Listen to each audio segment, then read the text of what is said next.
Welcome back to Hot Topics TV, y'all. Just go ahead and hit that subscribe button. Click the bell next to the subscribe button so you are notified every time a new video goes up on Hot Topics TV. Let's get right into this, right? Today we're going to talk about the YNW Melly case from a different angle. This angle that we're talking about the case from today is Adrian Davis, which was the only person called by YNW Melly's lawyers during his trial as their witness, the last person to testify. Adrian Davis, y'all remember him. He was on the stand. He was the person that said Melly actually changed the vehicles down the road and got out of the dark colored SUV where Sack and Juvie were killed and got into the red SUV with the rest of them, and they left. So Bartland and Sack and Juvie went on their way. We don't know where they went, but Melly was with us. In other words, he was the one, Adrian Davis was the one that created an alibi, which I think created enough reasonable doubt, right? If anything, he gave the homie a lifeline, put it that way. And then we're going to compare his testimony to Trevion Glass. Trevion Glass was the guy that had his hair down in his face like this, remember? And he had on the red jacket.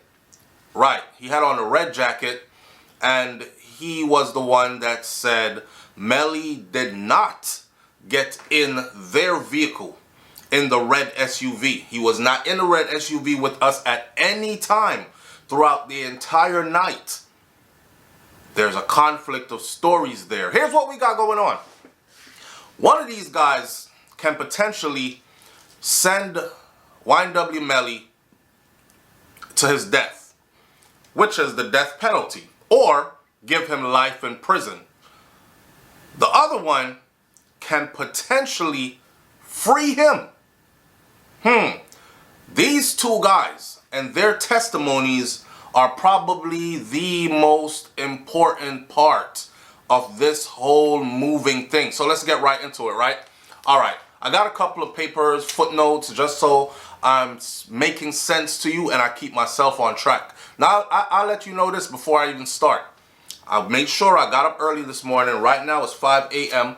where I'm at. I made sure I got up real early this morning, and I made sure I rewatched both Adrian Davis's testimony, the entire thing, and I made sure I rewatched Mr. Glass's testimony, Trevion Glass's testimony, the entire thing. And I took my notes. So I made sure that I'm not guessing or trying to remember what was said and rephrasing and paraphrasing. I'm saying exactly what it was, right? It's fresh in my memory. I just watched it. It's on my computer screen right here, right now as we speak, right? Right. All right. Let's talk about this.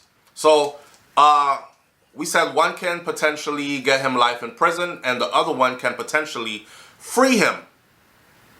Let's start out with, let's start out with Mr. Glass's testimony, because Mr. Glass was the one who everybody said was a hostile witness. He was difficult. He wasn't trying to help anybody. He wasn't trying to so-called be a snitch, but he was not trying to help anybody. He wasn't trying to help the defense. He wasn't trying to help the prosecution. He was just going to come in, say what he had to say, and get out, right? He didn't want to be here in the first place, and it showed while he was on the stand. So, Mr. Glass, this is the one that had on the red jacket. This is the one that said that Melly at no time entered their vehicle. There are some key things that he said that I want you to pay attention to, right? He said that when they left the studio, what we saw on camera was him and other people, to include Adrian Davis and others, two other individuals. They got in their red SUV. Melly and Sack Chaser, Juvie, and Bartland got in their dark colored SUV, just like we saw it on camera. We all saw it, right? And they left. He was asked, did Melly at any point get into your vehicle? He said no. At no point did Melly ever get into their vehicle. They went their separate ways. We went our separate ways. Where did y'all go? We went to Melly's house. Remember them asking him, how'd you get inside? How'd you get to Melly's house? Pay attention. How did you get inside? How did you get to Melly's house? Okay. When you got to Melly's house, how'd you get inside? He asked them back, how'd you get inside? Right? I'm thinking to myself, maybe that door has, you know, those doors that have a code on it. So multiple people can have the code. I can't imagine 4 or 5 people living in the same house and only 1 or 2 of them have access to the front door to get into the house. That makes no damn sense to me, right? So, he goes on to tell his story about how he got to the house, which is Melly's house. He fell asleep, right? Because he's a person who they brought from out of town to stay with them because he does beats and production.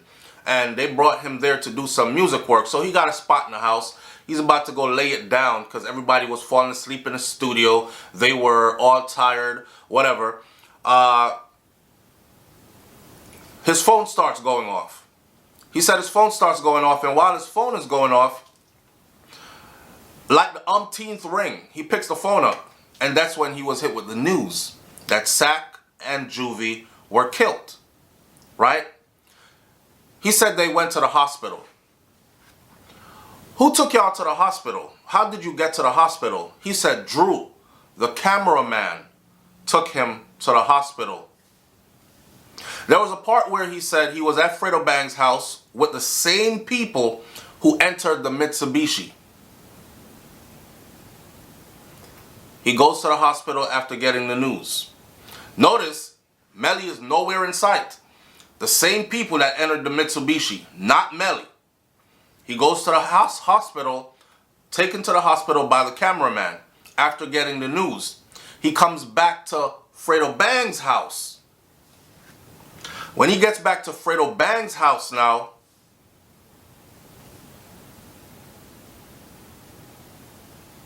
he saw Melly there. When he saw Melly there, Melly had on different clothes. Remember, he was at Melly's house first. Melly wasn't there. He goes to the hospital. He comes back. He goes to Fredo's house. Melly is at Fredo's house. Melly is at Fredo's house in different clothes. This is what he testified, right? He's like, damn, how come you in different clothes and you over here? Now, the thing that struck me right here is this, right? He is a producer. He is a friend. But he is not a part of the YNW collective. He just got news that 2 of them got killed. And he had the sense to rush to the hospital. Or they got hit up in a drive-by. And he had the sense to rush to the hospital to see if, are they okay? Are they going to make it through? Is this really serious? What's going on? And Melly never went to the hospital. These are Melly's day ones, his kindergarten friends, his sandbox play buddies, and he never went to the hospital. He had time to change clothes. He was hanging out with Fredo Bang and them. He never went to the hospital. That's suspicious. This is the first time he's seeing Melly, he said, after he left the studio. That means I never saw him. He was not in our vehicle. He was not at his house when we got there. They asked him, how'd you get in? He asked them, how did you get in? Same way you got in. Keep that in mind. They asked him about what part of the house was he in, right?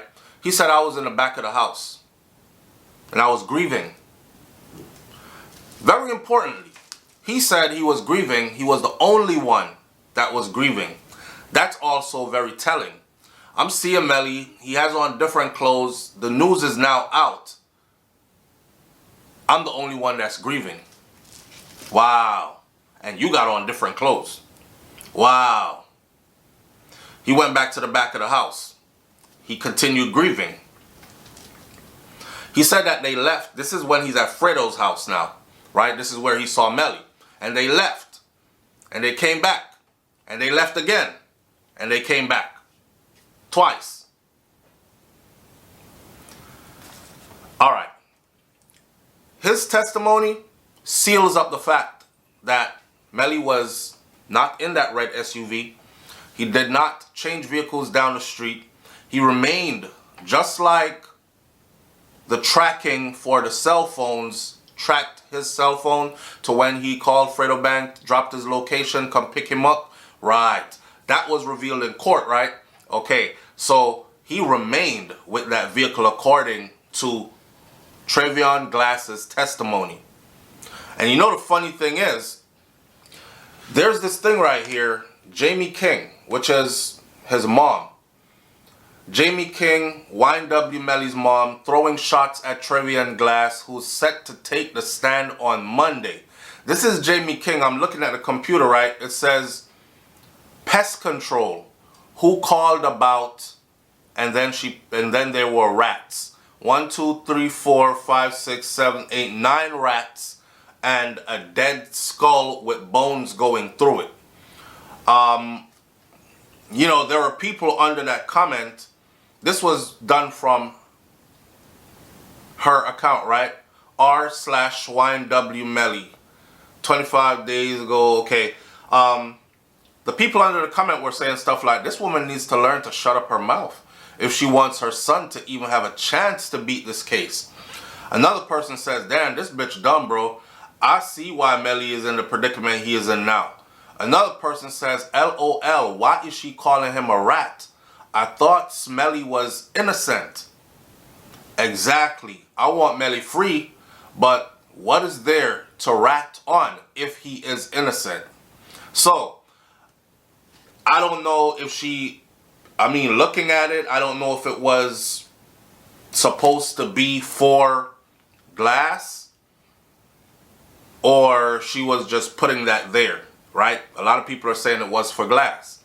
But if she's calling him a rat is somebody that tells the truth. You don't tell a lie on somebody and then you're a rat. You tell the truth that wasn't supposed to go out to the public. You brought it out to the public or to the police, you're a rat. When you tell a lie on somebody, you're just a liar. You're not a rat. You can't rat on somebody if you don't know the truth.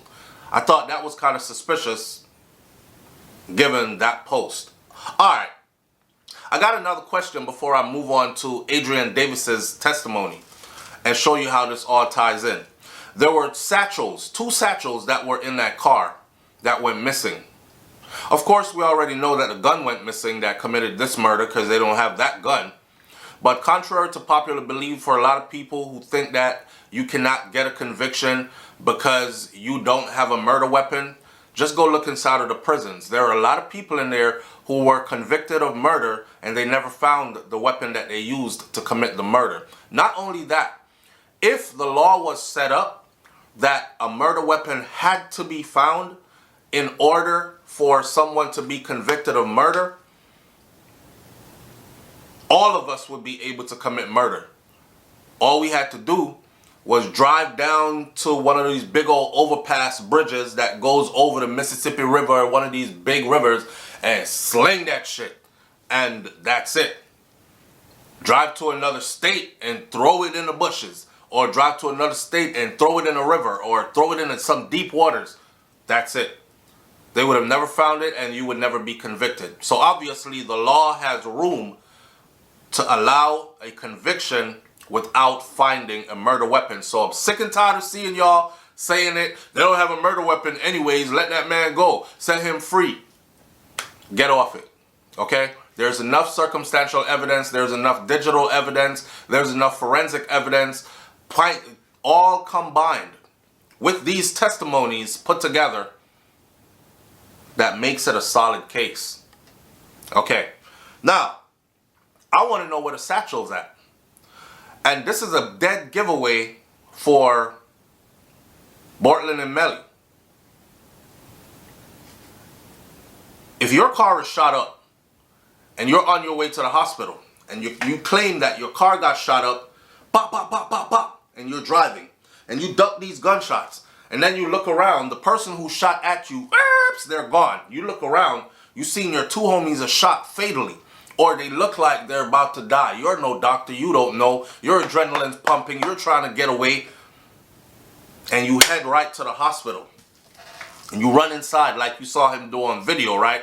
Oh, help, my guys in the car, they both got shot up. We just got hit up in the drive-by. Please help, save them, save them. Okay, at what point did the satchels that we saw, Sack Chaser and Juvie carrying when they were entering the vehicle, at what point did those satchels disappear? Because if you listen to Bortland's story, they never stopped for anybody anywhere. At what point did those satchels disappear?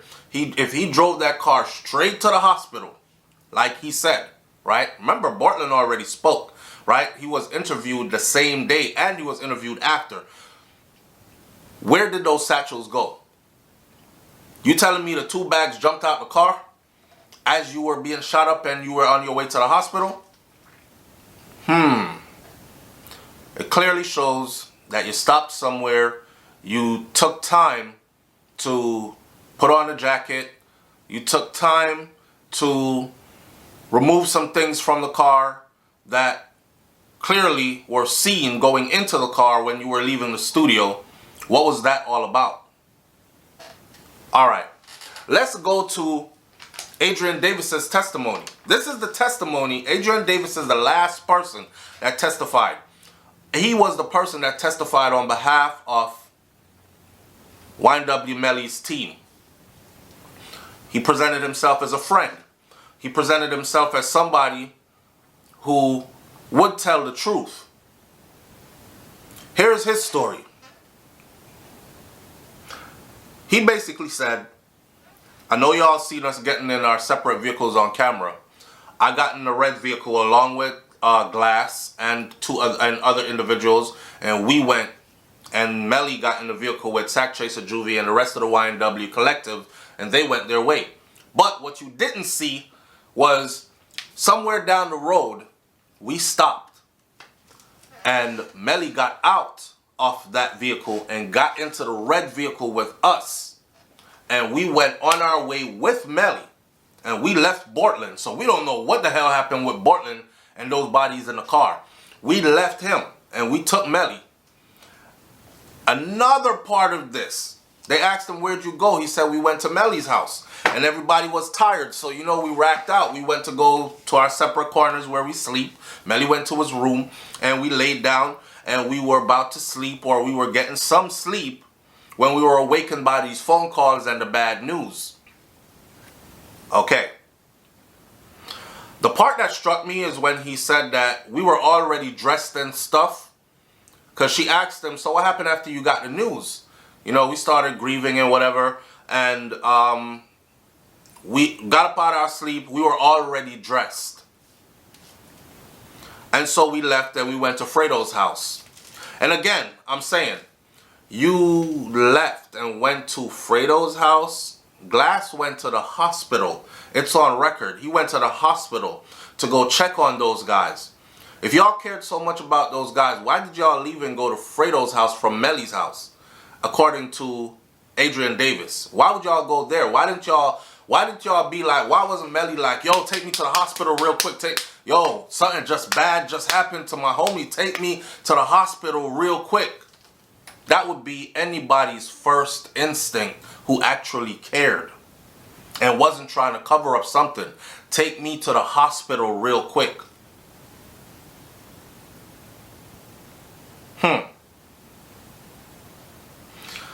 Why not the hospital? Why Fredo's house? Anyways, he maintains that Melly was with us the whole time. The prosecutor cross-examining him asked him, you know, his lawyer, Melly's lawyers asked him, was this guy crying too? And he said yes. See, what he was trying to do right there, right? Remember, Glass said he was grieving by himself, which shows that the rest of them, after they got the news, they weren't grieving. It was as if they knew that this was going to happen, and it did happen, and ain't nobody crying. Glass said he was grieving by himself. Melly's lawyers picked up on that. So what Melly's lawyers did was try to put some kind of a doubt and rebuttal that by asking him and being specific. Were you guys grieving? Yeah, we were all grieving. We were crying. Adrian Davis says Melly was crying too. He was with us. He got the news the same time we got the news. He was crying like the rest of us was crying. Glass said he was the only one that was grieving by himself. He was in the back of the house, remember? Contradicting stories. He says they went back to Melly's house. Now they're at Fredo's house right now, right? Where'd you go after? They went back to Melly's house. Why'd you go back to Melly's house? Why not go to the hospital?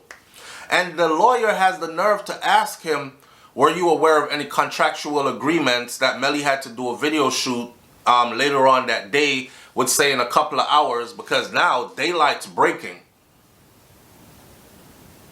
He said, yeah, something like that. If you're going to do a video shoot in a few hours, I think any company, this is not professional, any company would have been like, get the fuck, what? You're a group. It's a group of 4. Of course we're used to seeing all the others in the back, even if Melly is singing lead. 2 of them just got killed this morning. Nah, we could postpone this video shoot. Let's take care of this issue. But the lawyer spent it in court and said he was being a 19-year-old professional, sticking to the contract. He said when he went back to Melly's house, the door was unlocked. Okay. Now you remember when Glass, back to Glass, remember when Glass said when they pulled up to the house, when they left the studio, where did they go? They went to Melly's house. They asked Glass, how did you get in? And he said, how did y'all get in? Come back to Adrian Davis's testimony. Adrian Davis clearly says he went to Melly's house after leaving Fredo's house. How did y'all get in? Because he wasn't with Melly now. He said the door was open. Couldn't the door have been open when Glass went there the first time too? This part right here blows everything out the water. So this brother explains, right? He says when they got the phone call, describe to me what happened when y'all got the phone call. He said when they got the phone call, everybody was acting frantic, right? Everybody's like, oh shit, damn. Yo, they just got hit up in a drive-by. Juvie and Sack, yo, I don't think they about to make it. They're at the hospital. Bartland's at the hospital right now. The next move would have been to jump in the car. Let's go, let's go, let's go. Let's get over there. Let's see what's up, right? But it wasn't. They were chilling. None of them went to the hospital except for Glass. And the camera guy drove him there. Right. Very suspicious. Here's another thing. At this point is where they realized that Melly lost his phone, because we continuing. So at this point, these phone calls are coming in. It's a serious phone call. Your homies just got killed. Boom. I want my phone. I'm trying to find my phone so I could call Bartland or call somebody and find out what's going on. I'm YNW Melly. I'm the head of this group, the head of this YNW organization, right? Or I am the face. I am the star of it, right? So I'm trying to find my phone. Oh, damn, I can't find my phone. Look at me. At this moment, he realizes he cannot find his phone, according to his homie, Adrian Davis, who created the alibi that he switched vehicles. Okay, people, I want you to be logical, right? If you've been with your friends all day, it's 4 in each vehicle, so it's 8 of us. There's probably more people in the studio, I don't know, but at least amongst us 8 and the 2 vehicles we've been traveling in. What's the first thing you do when you cannot find your phone? Be honest and be realistic with yourself. The first thing you do when you cannot find your phone, right? You're like, damn, I wonder if I dropped it in the car, because that's what he was trying to create. This is how I know this story was cooked up. They were trying to create, because the cell tower tracking already got Melly's phone at the scene with the vehicle which the guys were killed in.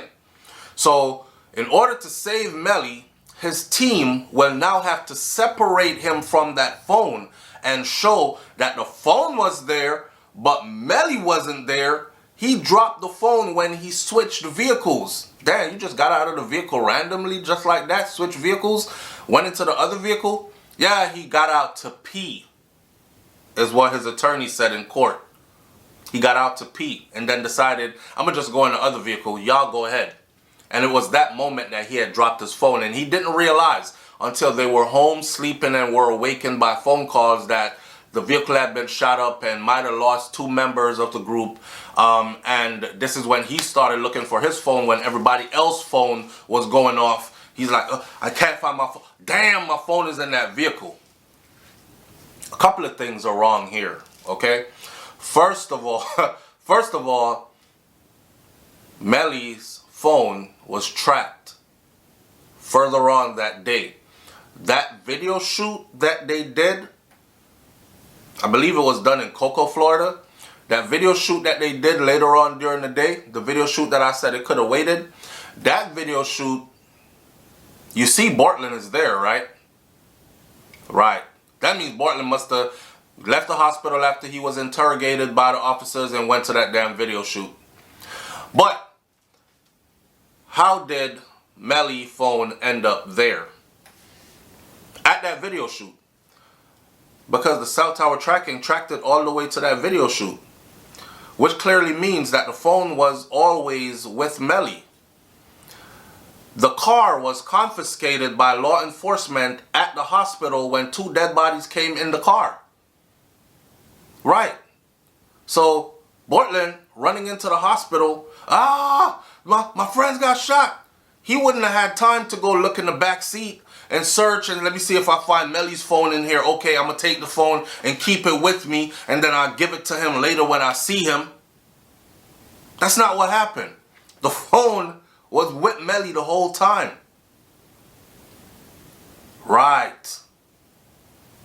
The first thing you do when your phone is missing and you're amongst your friends, you say to them, hey, yo, Stepper, call my phone real quick. Yeah, call my phone real quick. Let me see if it ring. It's somewhere around here. I can't find it, though. Hey, yo, Misha, call my phone real quick. I'm going to go out to the car and go search the car and see if it might have dropped in the car or something. Right? Right. Did he ask anybody around him to call his phone to see if his phone was ringing anywhere? It might have dropped in a red vehicle that they claim he got into, down in between the seats or something. No, he didn't ask anybody around him to call his phone, which is weird. If I'm at the house and I can't find my phone, I ask my woman, yo, babe, call my phone real quick. I don't know which one of these rooms I left it in. It's somewhere in here. Or I ask my kids, yo, call my phone real quick. Let me see if I can find my phone. It's somewhere in here. Okay, I can't find it in the house. Keep calling it. Let me go outside and search the vehicle. It might have slid out my pocket and went down into the side, in between the seats and the console, right? That's normal. That's what everybody does. You didn't ask nobody around you to call your phone. Conveniently, this is the moment you realize your phone is missing. Glass testimony says you never changed vehicles. Very suspicious. You never went to the hospital, but you had time to if you were with them. Glass did. The camera guy did. You, the lead of the group, didn't. He said he saw you with a change of clothes. Okay. Here's what it comes down to, right? It comes down to who's going to be the more believable one. And this is what YNW Melly's lawyers did. They went off of Trevion Glass's criminal record. Have you ever been convicted of a crime? He said yes. They asked Adrian Davis, have you ever been convicted of a crime? He said no.